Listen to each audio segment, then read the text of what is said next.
posting-postingan sosial media di highlightnya kalau ada yang titik aja berarti itu anaknya agak problematik. Pasti itu postingan sedih tuh. Yang titik doang highlightnya. Kalau lu pengen minta tolong sama orang, lu ngomong. Lu kalau sudah ditolong sama orang, lu harus terima kasih. Gue paling gak suka tuh Gen Z yang gak on time apapun itu. Mau masuk jam kerja, mau pulang jam kerja.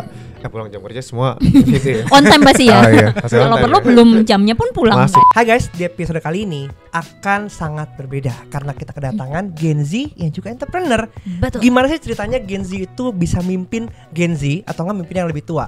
Tonton video kali ini. Hai, gue Felix, founder dari Sender With You atau Sender Kreatif, agency yang berfokus pada storytelling konten dan pasti yang kita buat videonya FYP.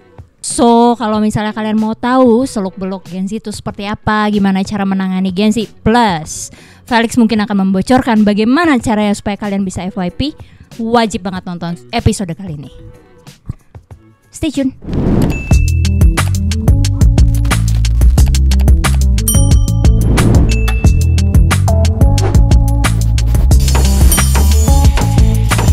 Hai guys, halo. Balik lagi di Kuli Podcast bareng gua sama William. Ya.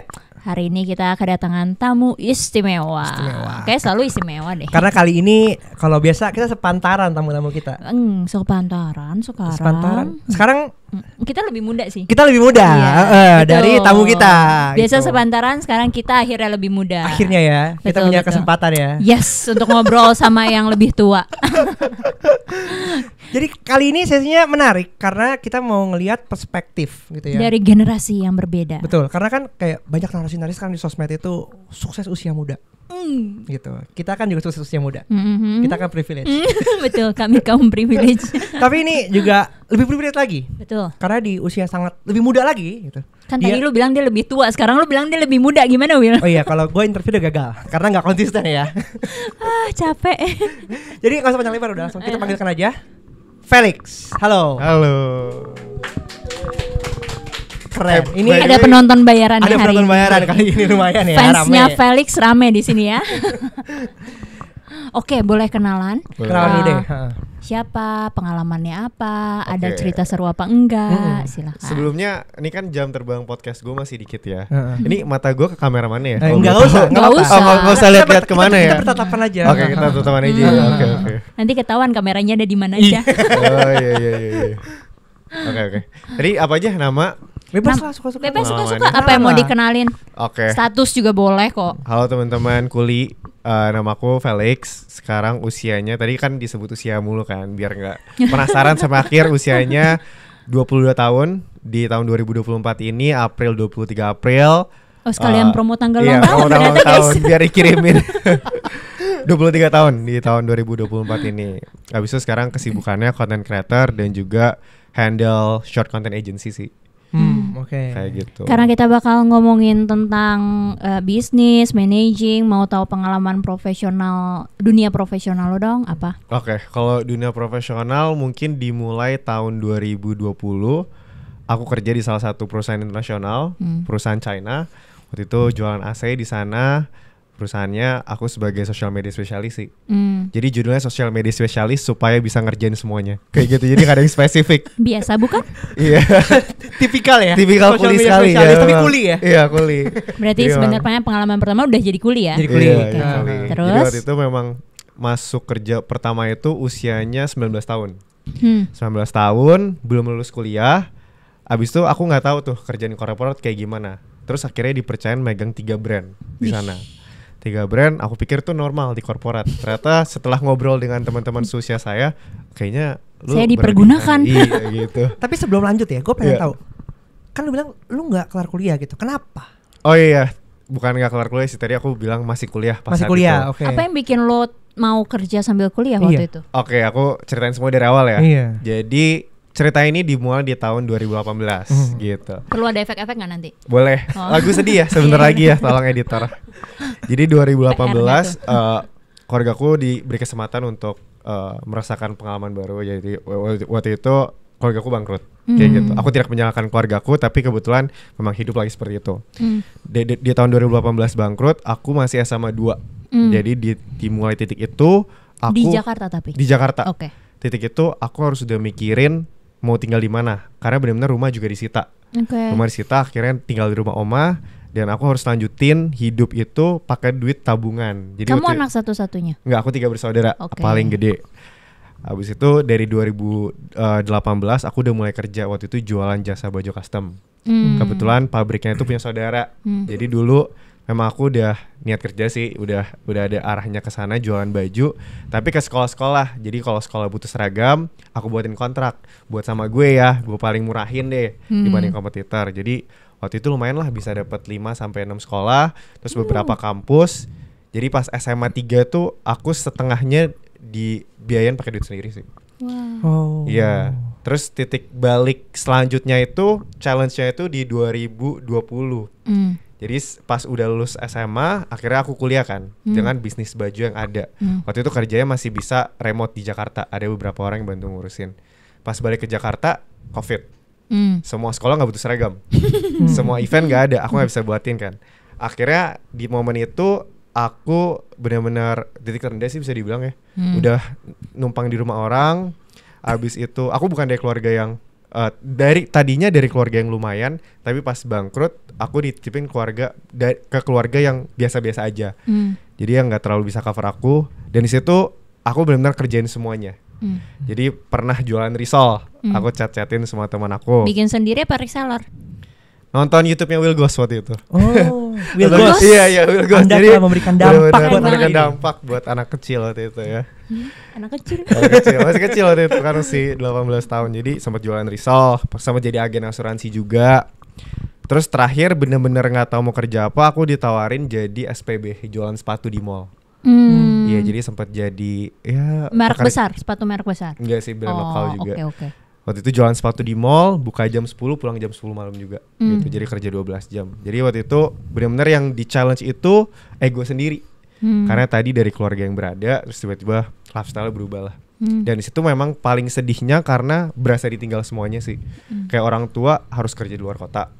Terus teman-teman tiba-tiba hilang. Aku bukan menyalahkan teman-temannya, tapi memang waktu itu belum ada kedewasaan aja antara kita satu sama lain sih. Jadi tidak terlalu menyalahkan, dan di titik itu yang paling penting respon sih. Kalau aku terpuruk dengan aku stres waktu itu, mungkin gak ada aku sekarang. Jadi ternyata tangga selanjutnya dalam hidup aku itu pas jualan sepatu itu.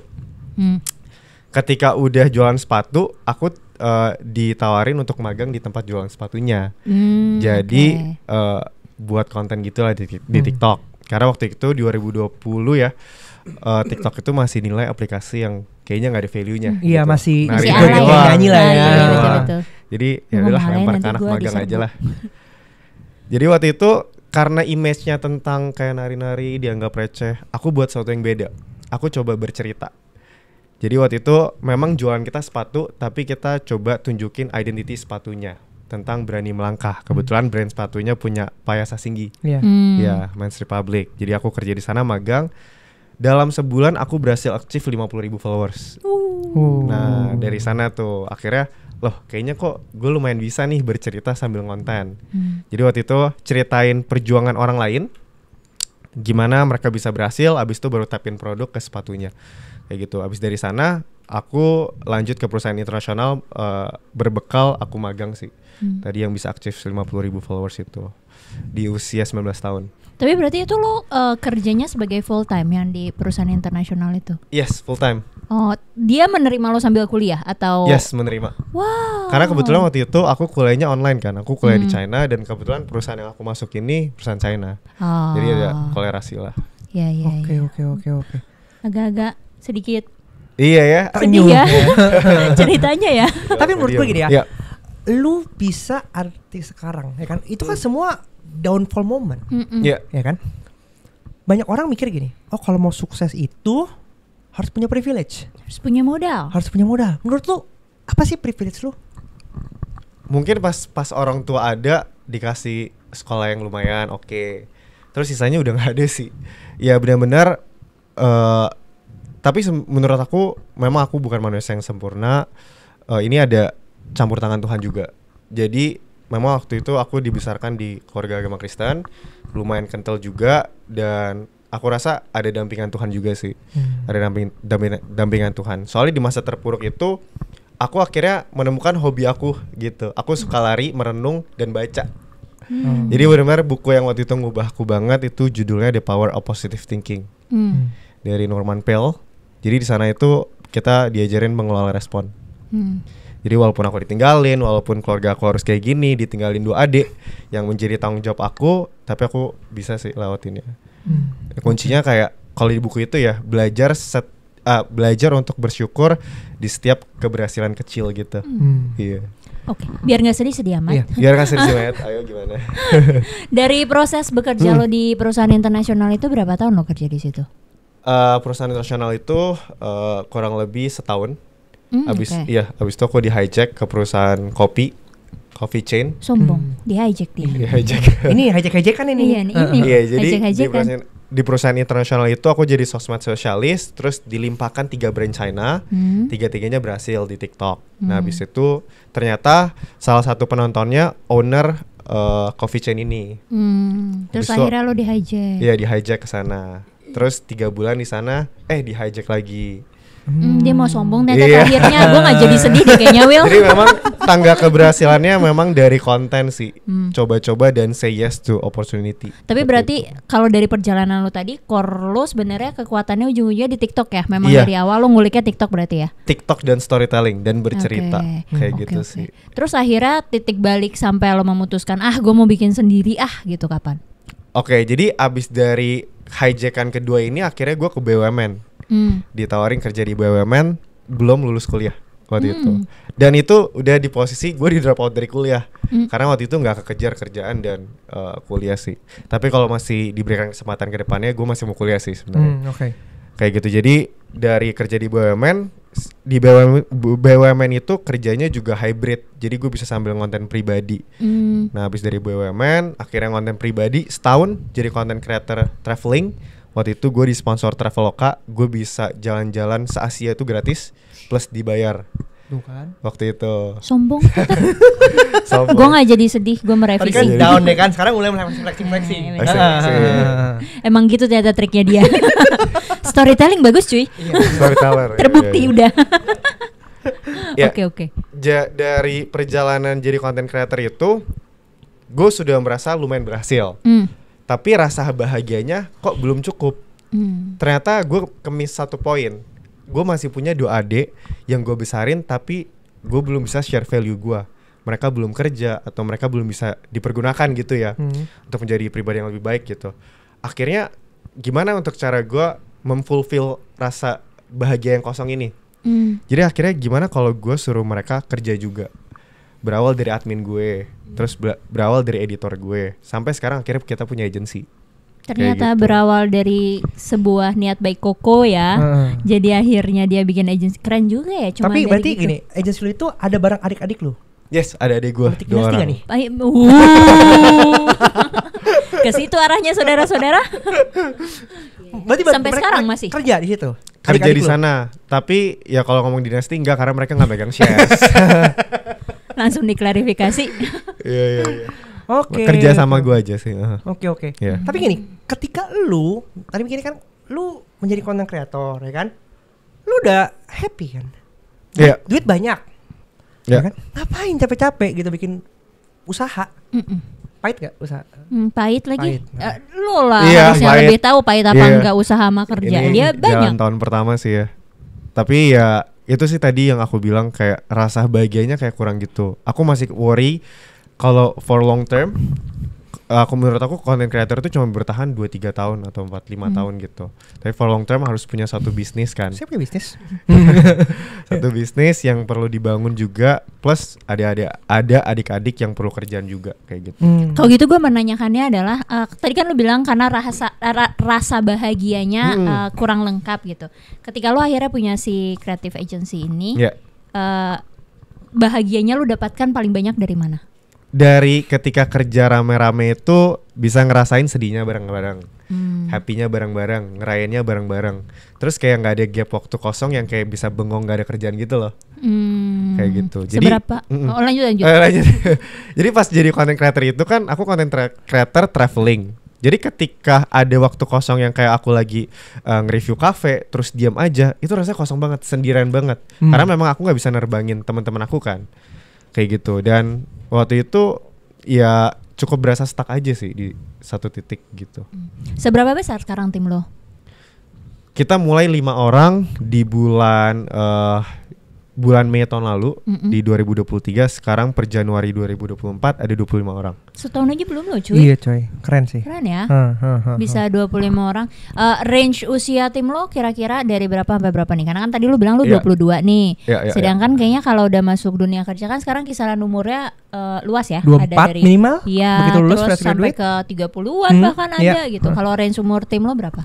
Seingat gua paling tua itu kelahiran 96. 96 tuh berarti umur 17 lagi 27 di tempatku muda sih. Di tempat gue juga. Itu paling tua tempat lu ya? Iya, itu paling tua. Agak kebalikan nih kita ya. Dan itu kayak 1 orang doang. Itu by intentions atau enggak sengaja? Apakah memang maksud gue, apakah memang lo mencari tim yang umurnya nggak jauh-jauh dari lo, atau nggak sengaja nih memang ternyata pas interview ngobrol lo cocok, jadi ya udah gitu, nggak mikirin kayak umur lo kalau mau masuk company gue harus nggak boleh lebih dari 30 misalnya. Iya, biasanya kan ada limitation gitu kan. Kayaknya lebih cocok ke statement pertama sih, lebih kayak ke cocok-cocokan aja, kayak gitu. Memang rata-rata orang di Sanders ini, agensi gue itu kelahiran 2000 sih. Dan paling muda di tempat kita tuh 2004 anak magang. Kayak gitu. Dan memang kalau ngomongin agency TikTok yang paling relate memang mereka. Sebenarnya kayak gitu. Jadi agency lo spesifik buat TikTok ya? Iya, buat short content. Mau di Reels, TikTok. No wonders lah. Akhirnya ya. kenapa timnya umurannya segituan. Tapi ya. ini kan Gen Z ini dibilang, ada yang bilang ya. Yeah. Lu kan juga Gen Z kayak gitu. Iya, gue juga Gen Z. Kita juga ya. Gen Z Pai. Kita Gen Z. Gen Z itu generasi strawberry. Katanya apa ya? Lembek. Kayak gitu. Gimana sih pandangan lu sebagai Gen Z dan orang yang mau mimpin Gen Z? Nah, oke. Jadi sebenarnya nih gue disclaimer dulu ya. Gue baru punya tim yang banyak ini baru-baru ini. Gue tidak bisa terlalu bilang sesuatu yang terlalu emas gitu ya. Tapi menurut gue Gen Z di tempat gue sesuai ekspektasi. Kerjanya juga oke, daya juangnya seperti gue yang dulu. Abis itu kalau dibilang generasi strawberry yang kayak suka kabur tiba-tiba, ngilang tiba-tiba, itu dari 15 tim gue dari tahun lalu yang keluar cuma 1. Kayak gitu. Jadi nggak banyak keluar masuk sih. Kalau di posisi gue saat ini, menurut gue Gen Z yang gue terima very nice gitu. very nice. Soalnya mereka adapt banget ya sama kemajuan teknologi sekarang. Let's say AI. Sekarang di agensi gue, kita benar-benar bekerja 30% AI. Kayak buat script, ngedit video, cari footage, kayak gitu-gitu sih. Ada tips and trick gak? Mungkin kan tadi lu bilang kebetulan tim lo si Gen Z-nya ini beda dibandingkan yang di luar lagi gaung-gaungin gitu. Ada gak sih ketika hiringnya gitu lo menilai sesuatu supaya bisa dapat this kind of Gen Z gitu? Ya. Pastinya ada 2 tahap ya. Pertama pasti screening, terus yang kedua probation. Pas saat screening itu, gue pertama pasti lihat portofolio, yang kedua tuh lihat sosial medianya. Karena gue Gen Z juga, gue tahu kira-kira anak-anak yang neko-neko kayak gimana. Contoh ya, anak-anak neko di sosial media gitu ya. Kalau posting-postingan sosial media di highlightnya, kalau ada yang titik aja berarti itu anaknya agak problematik. Pasti itu postingan sedih tuh, yang titik doang highlightnya. Wow. Gue langsung ingat-ingat highlight gue ada yang titik gak ya gitu anjir. Iya. Kenapa lu bisa menilai titik itu problematik? Iya, bisa dilihat ntar dari story-nya pas kita buka highlightnya kayak tentang sedih-sedih, kayak pengen bunuh diri sometimes gitu, se-ekstrim itu gitu. Ini point of view Gen Z yang menarik ya, saya baru tahu nih. Tolong guys, kalau kalian punya highlight titik diganti, jangan titik, nanti kalau enggak kalian bisa nggak dapat kerja loh. Kalau enggak titik 2 tutup kurung. Titik 2. Iya, tutup kurung. Abis itu kalau dari feeds-nya gitu ya, mereka nggak nunjukin muka kayak gitu. Tidak sebanding dengan portofolio yang dia kasih gitu. Ada yang ngomong iya lagi tuh, merasa. Iya dia lagi aku gitu. Let's say dia apply sebagai content creator. Kalau ceritanya fitsnya kayak gitu, kayaknya kurang relate deh, kayak gitu. Terlalu gloomy nanti ya. Gue suka itu kalau gue screening ceritanya sosial media mereka, gue suka yang kayak apa adanya. Let's say mereka lagi bahagia dengan teman-temannya, mereka nggak masalah untuk masukin semua orang dalam frame kayak gitu di fotonya. Atau muka dia bahagia, selfie sendiri, it's a plus thing gitu. Berarti anaknya extrovert, terus jujur, bisa kelihatan sih menurut gue kayak gitu ya. Tapi apakah berarti jadi tidak boleh ada terlihat kesedihan di feed lo? Sebenarnya nggak masalah, tapi balik lagi nih my personal case ya. Jadi kayak menurut gue yang kayak agak problematik gitu di sosial media, yang berani mengumbar keresahan yang kadang nggak masuk akal itu udah is not my type sih gitu. Gue tuh sering nemuin profesional. Gue tuh sering nemuin ada orang ini kirim CV. Ya. Terus kemudian dia pasang username di sosial media, username sosial medianya Instagramnya gitu ya. Terus pas gue klik itu di private. Oh iya. Oh, gue ketawa. Ya kenapa lo ketawa? Banyak. Iya banyak. Nah dulu tuh gimana tuh ini pas point of view Gen Z nih ya gitu. Iya itu berarti tahap sortir pertama gue dia udah miss, udah gue skip sih. Skip ya? Skip. Soalnya kemarin gue buka requirements itu kalau nggak lewat story lewat konten gue. Sekali gue up story itu minimal 50 appliance datang. Jadi kayak opsinya lumayan banyak.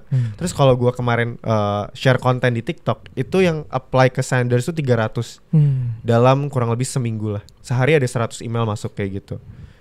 Screening cepetnya gimana tuh 300 per? Soalnya gue juga pernah tapi kayak capek cuy ngeliatinnya. Jadi kayak enggak langsung gitu. Jadi per Oktober kemarin kebetulan gue udah ada HRD sih. Jadi udah kebantu HRD. Oke. Gitu. Pertama kali lu screening gitu kan. Ini balik lagi gue nanyain fenomena Gen Z gitu. Pernah nggak nemuin ya kan mereka yang apply itu cuma kirim CV doang atau nggak pakai email? Menurut tuh matters gak? Gue nggak terlalu permasalahan sih, asal dia punya PDF itu lengkap semuanya dan juga sosial media bisa gue buka, itu aja. Kalau dalam contoh kayak title, subject di email gue nggak terlalu perhatian. Kalau mereka nggak punya subject gitu? Itu juga agak minus sih, maksudnya lu kirim email buat apa gitu kan, kayak gitu. Gue nemuin banyak lagi yang nulis body email di subjek, yang gak ada subjeknya, yang gak ada subjek gak ada body email cuma ada attachment, kayak lah. Kalau buat gue sih gue blacklist itu. Sama, langsung straight lewat. Nah mungkin karena pengalaman lu udah banyak kok. Soalnya mungkin pengalaman profesional gue itu kurang lebih di korporat 3 tahun dan gue tidak tahu tahap HRD tadi. Jadi mungkin yang kayak masih kayak gitu menurut gue masih nggak apa-apa gitu. Oke, beda perspektif. Betul. Karena dunia lu profesional banget tadinya kayaknya. Nah, exposure kita sebagai Gen Z agak awal. Gen Z agak awal gitu ya. 95, kita punya ya. Exposure terhadap harusnya kalau profesional tuh seperti ini. Sedangkan kalau kayak Felix gitu, mereka to be fine gitu. Gue juga nggak punya pengalaman itu. Yang penting gue ngelihat sosial media lu kebuka, gue bisa ngeliat kira-kira lu orang kayak gimana, portfolio kreatif lu kelihatan gue kayak gimana, bungkus lah gitu. Betul. Tapi dari 25 tim lu ini yang levelnya udah agak-agak senior as in bukan usianya ya, tapi di role-nya sudah agak senior berapa banyak? Mungkin kalau dalam percentage 30%. Oke. Iya. Okay. Sisanya itu rata-rata freelance tadinya. Gue nggak tahu ya freelance itu profesional nggak ya? Sebenarnya profesional ya. Tergantung dia suka kabur-kaburan nggak? Ternyata dia pesan sponsor. Lama nggak kerjanya gitu. Kalau di konteks susah nggak? Tapi kalau ngomongin tentang profesional, apa? In-house team lu bukan, ya kan? Tapi kalau dia sebagai vendor, gue bisa kategorikan sebagai vendor, profesional juga tetap. Profesional juga ya. Iya jadi profesional yang gue bilang ini tadinya dia full time di satu perusahaan sih maksud gue tadi. Oke. Dia freelance ke lo. Oh enggak, full time di gue juga. Oke. Tapi 30% lumayan sih. Banyak. Level leaders level ini lo pilih khusus? Masih lo yang memilih khusus ataukah udah sama HR lo? Masih gue. Oke, bagaimana lo memilih leaders Gen Z ini menemukan diamond di antara yang lain? Gue nggak punya jawaban spesifik banget karena gue bisa lihat potensi itu ketika dia bisa mendirect satu konten terus FYP terus. Nah itu bisa jadi head kreatif di tempat kita kayak gitu sih. Tapi berarti awalnya mereka masuknya belum di leaders level. Belum. Kalau di tempat kita itu kalau probation mereka cuma bisa ngerjain konten-konten internal kayak gitu. Jadi kira-kira ada perform atau enggak. Kalau enggak, gue nggak bakal masukin dia ke tim kreatif tapi ke teknis yang lain. Jadi di bagian agency gue itu ada teknis yang nggak perlu kreatifnya. Yang penting tahu sistemnya aja. Let's say kayak video editor atau videographer kayak gitu sih. Jadi di agency gue juga gue memasukkan semua peran manusia ini sesuai role-nya. Jadi kalau head kreatif cuma nulis skrip, kalau videographer cuma ngevideoin, video editor cuma video editor, talent kayak gitu.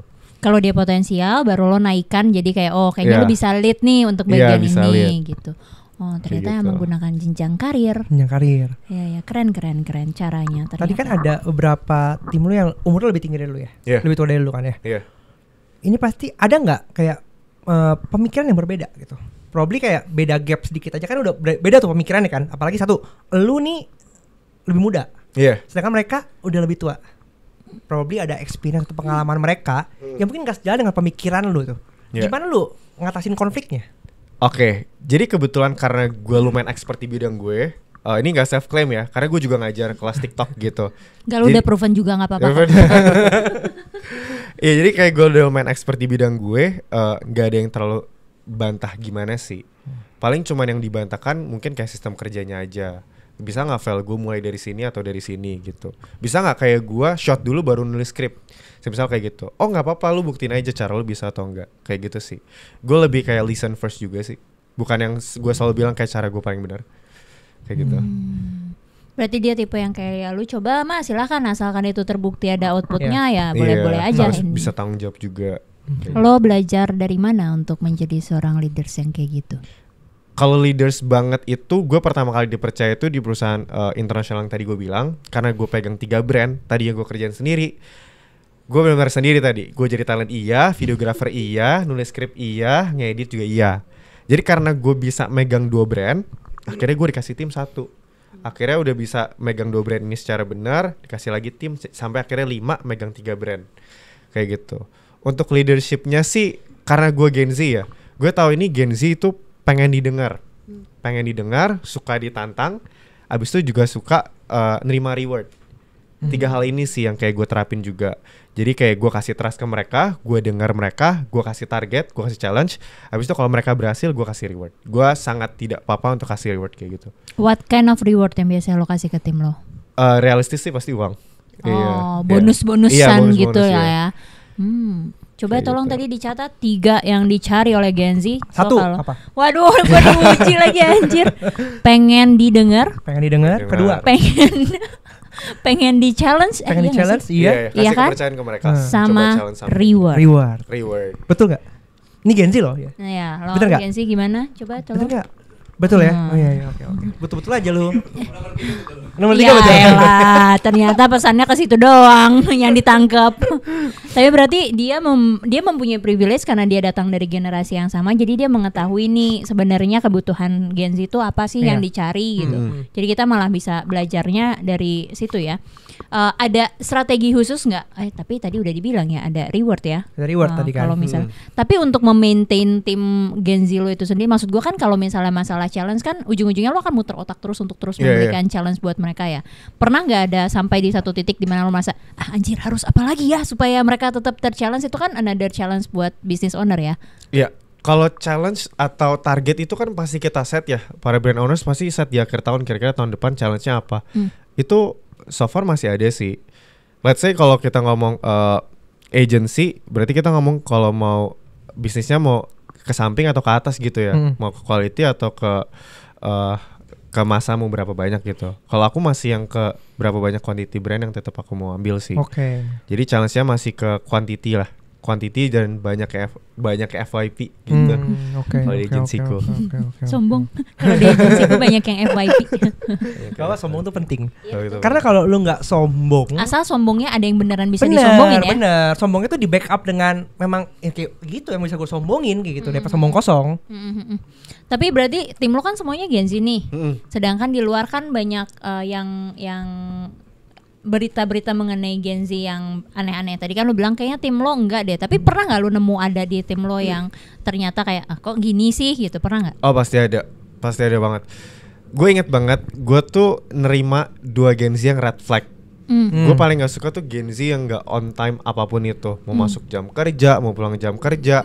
Pulang jam kerja semua gitu ya. On time pasti ya. Iya. Kalau perlu belum jamnya pun pulang. Masuk jam kerja, ngirim konten kayak gitu. Dan satu lagi yang demanding gitu, mintanya banyak tapi nggak ada hasil gitu. Sama satu lagi deh, attitude. Kayak gitu. Pokoknya nggak on time itu, makanya kenapa gue nggak suka work from home. Kayaknya belum bisa gue track sih. Kalau dari point of view gue kayak gitu. Harus WFO karena gue bisa tahu Gen Z ini kan sangat rapuh di komitmen dan fokus ya. Gue tahu kira-kira dia komit atau enggak di kerjaannya. Sesimpel dia nyampe ke kantor tuh jam berapa gue perhatiin kayak gitu. That's why kenapa absensi di kantor gue itu pakai aplikasi. Jadi ketika sudah connect wifi kita itu udah dihitung absen kayak gitu. Jadi pengen gue latih dari tanggung jawabnya itu. Karena kalau flashback di tempat gue kerja dulu, gue tipikal orang yang sangat menghargai waktu kayak gitu sih. Itu satu. Terus yang kedua tadi gue bilang attitude ya. Jadi di agensi gue kita selalu ada budaya tolong, terima kasih, minta maaf kayak gitu. Jadi salah satu yang gue punya rasa sakit dulu di tempat gue kerja, gue selalu disuruh-suruh karena paling kecil dan gak ada kata tolong.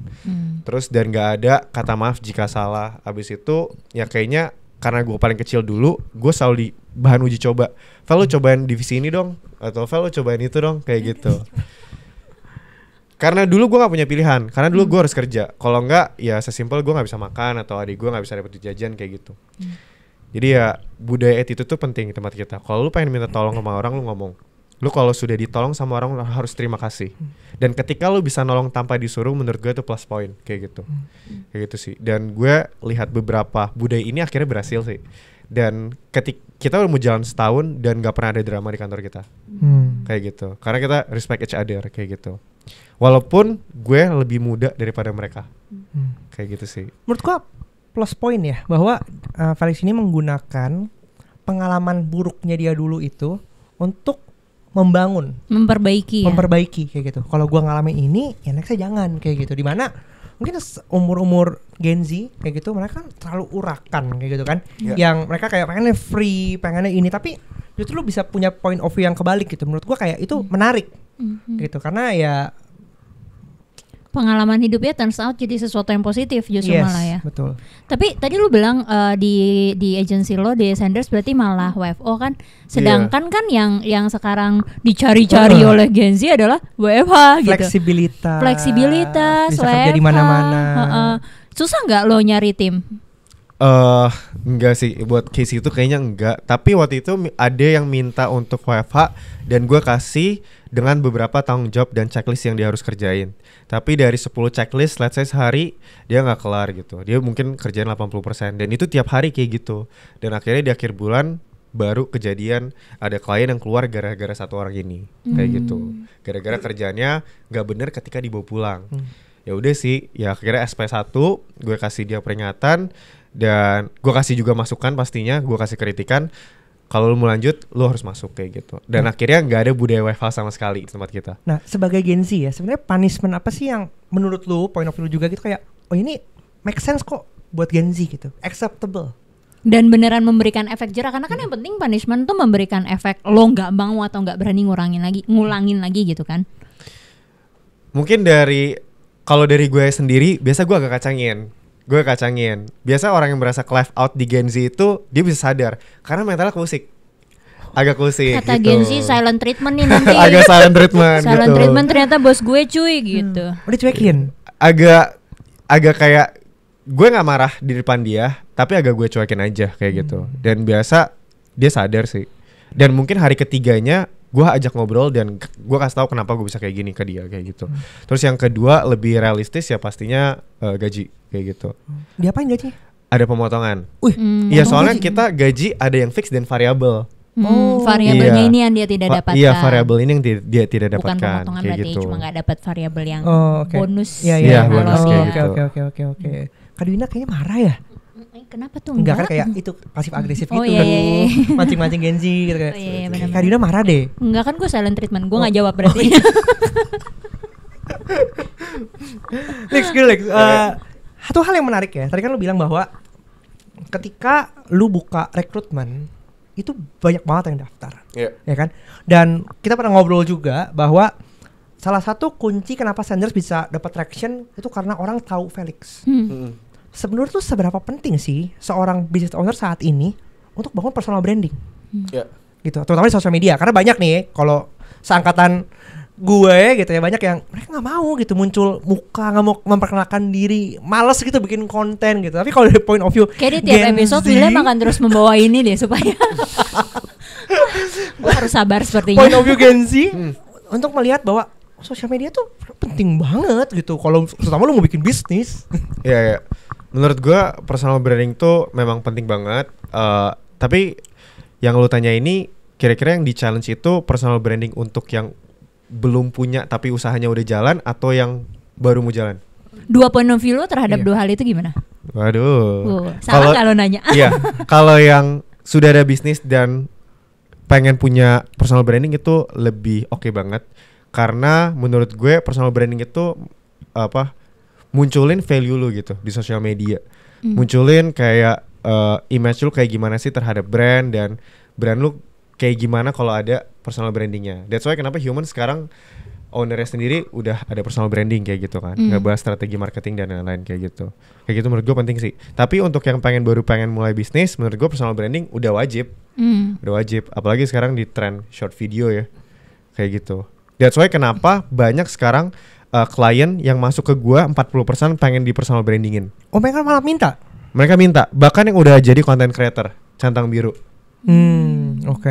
Ada minusnya nggak tapi menurut lo kalau si owner ini eksis di sosial media? Ada, mereka nggak bisa, kalau ceritanya udah terkenal ya, mereka nggak terlalu bisa aneh-aneh sih, bakal akhirnya ya kan, soalnya dikit-dikit menyangkut nama dia kayak gitu sih. Tips dari lu untuk mereka yang malu bikin konten.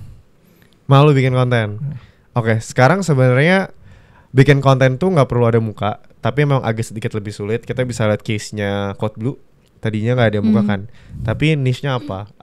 Atau apa message yang pengen lu tunjukin dari nggak ada muka ini? Apakah suaranya yang ngebas, enak gitu didengar, kan, atau kan kata-kata lu yang nyelkit kayak gitu? Perlu ada objective niche-nya sih. Tapi ada disadvantage nggak buat lu pribadi gitu kan? Karena lu kelihatan secara publik, ya kan? Terutama tim lu juga ngelihat, oh iya nih gue bekerja di bawah seorang konten kreator yang punya bisnis, orang tahu Felix. Dan persona gitu di sosial medianya kayak gini, ternyata gitu kerja kayak, kok beda nih Felix nih sama yang di sosial media itu ada pressure tersendiri nggak dari lu gitu? Gue harus begini gitu. Karena kebetulan gue agak apa adanya ya, jadi kalau perbedaan banget enggak sih. Terus kalau pressure enggak juga sih. Ya gue di sosial media kayak gini ya aslinya juga kayak gini, kayak gitu. Tapi ada nggak ada sama sekali tim lu yang pernah ngomong kayak, oh di Felix nih kelihatannya adem-adem gitu kan, baik banget gitu, pas kerja kok galak banget gitu. Mungkin ada tapi nggak berani ngomong kali ya. Karena kan galak, gimana mau ngomongnya? Oh iya benar. Oh iya. Iya. Oh I see. Menarik ternyata ya point of view-nya Gen Z. Tadi kan lo sempat menggadang-gadang lo sempat sedikit menyombongkan kalau Sanders ini jagoannya FYP di TikTok. Pertanyaan gue, karena kan sekarang banyak ya yang mau masuk TikTok, mau itu brand, mau itu personal. Gimana caranya supaya bisa FYP? Ini bonus ya, jadi tolong kalian dengerin. Banyak faktor supaya bisa FYP. Sebenarnya kunci pertama FYP itu watch time. Kira-kira video kita bisa ditonton sampai setengah nggak dari audience? Gimana cara menyangkut penonton untuk nonton setengah video kita? Pastinya ada hook, ada pengenalan konten. Nah, kita harus buat penasaran sampai intinya di akhir. Kayak gitu sih. Jadi tipsnya buat penonton penasaran sampai setengah video kita. Karena setelah kita ditonton dari 1 menit video 30 detik udah ditonton, itu bakal ke-share ke 10 akun berikutnya. Kayak gitu. Watch time sih. Menangin watch time-nya orang. Bukan gede-gedean like, bukan gede-gedean share. Kayak gitu. Oke. Lo pernah mendapatkan, ini jadi lompat pertanyaannya, tapi mendadak lewat otak gue soalnya tadi. Lo pernah mendapatkan kritik gak dari pegawai lo gitu? Atau lo open gak dengan itu? So far sih belum ada ya. Tapi kayaknya bakal ada, tapi belum tahu apa. Tolong soalnya nanti kita baru kalau setahun ada yang kita baru nonton setahun teman-teman. Pegawainya Felix boleh dikritik di kolom komen gak deh? Tapi lo open dengan kritik? Open banget sih, open banget. Okay. Lo tipe yang dekat nggak sama pegawai lo? Lumayan. Jadi memang kayaknya sekarang teman terdekat dan orang terdekat kayak teman-teman di agensi gue. Karena gue benar-benar suka apa yang gue kerjain sih sekarang kayak gitu. Kayak tiap hari bawaannya happy, gue tahu ini pressure yang positif kayak gitu. Bahkan setiap kita pulang kantor seminggu 2 kali kita ada lari bareng, olahraga bareng kayak gitu. Attach. Lumayan. Attach dengan timnya kayak gitu. Dan apa ya kalau menurut gue gimana cara lu ngebatasin konteks profesional dengan kedekatan personal relationship gitu. Karena probably ini akan ngaruh ketika mungkin tim lu melakukan kesalahan, tapi karena lu kayak attach sama dia karena sering banget tektokan, sering banget ngobrol bercanda-bercanda bareng, ada rasa nggak enak gitu. Iya, paling tadi di poin bercandanya sih. Paling gue berasa gue di umur gue ini yang old soul gitu loh. Jadi kalau bercanda pun sekarang gue nggak bisa yang agak berlebihan, karena gue rasa mereka juga teman tapi teman kerja juga kayak gitu. Jadi ada beberapa yang kayak bercanda yang gue nggak bisa berlebihan. Tapi kalau ditanya nyaman atau enggak, ya nyaman-nyaman aja sih kayak gitu. Memang mungkin gue bukan tipe kalau orang yang asik ya di tongkrongan. Jadi ya kaku aja orangnya kayaknya. Berarti intinya adalah lo berteman dengan si pegawai lo ini, dengan lo berteman dengan beneran teman tuh tetap ada bedanya intinya gitu kan. Walaupun lo dekat dengan pegawai lo ya. Iya. Oh, I see. Gue suka sih kayak nanyain kayak udah makan belum? Gitu. Oh belum. Enggak. Gue suka tanyain gimana hari ini gitu atau gimana minggu ini. Dan mereka suka cerita. Dan di agensi kita kebetulan partner gue luar biasa juga, namanya Jason Liudan. Dia tuh tipe yang family banget. Jadi sebulan sekali itu ada kayak sesi curhat gitu, satu orang 30 menit sampai 45 menit. Oh wow. Satu bulan sekali. Jadi satu hari itu habis dong. Habis buat sharing doang. Habis, iya, buat ngobrol doang. Kayak gitu. Jadi setiap orang curhatnya boleh tentang apapun. Apapun. Jadi curhat itu dimulai dengan kita yang sudah mencatat pain-nya mereka. Kita udah notice nih sedikit pain dia tentang ini kayak gitu. Dan menurut gue ini works di Gen Z karena gue melihat orang-orang designers ini berkembang banget dari yang tadi introvert sampai gue kasih dia kepercayaan ngisi satu kelas gue, ngomong di depan 150 orang kayak gitu. Dan dia bisa walaupun agak AIWO awalnya, tapi ya itu peran gue. Akhirnya gue muncul di tengah-tengah yang kayak bilang maklum ya anak magang kayak gitu. Gue kasih dia kepercayaan supaya lebih santai. Ya kayak gitu. Oke. Keren juga itu ya, lumayan melelahkan ya seharian dengerin curhatan. Benar. Lumayan cuy. Gua satu orang aja capek. Iya, ini seharian. Buat Gen Z itu penting ya ternyata ya. Iya.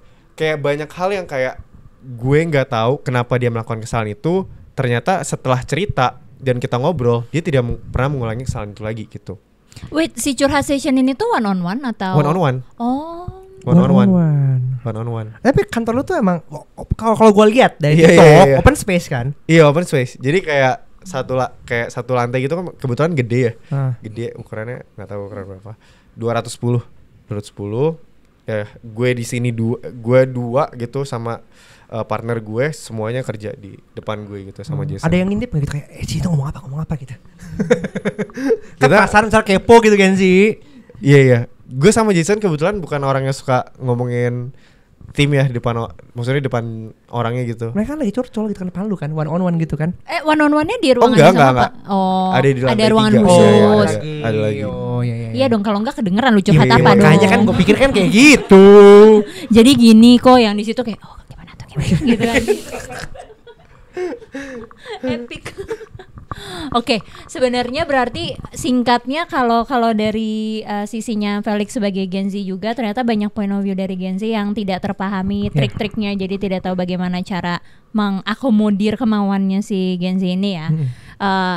Mungkin dari lo kalau dikemas secara singkat, jadi gimana sih caranya memaintain, karena kan merekrut sama memaintain dua hal yang berbeda ya.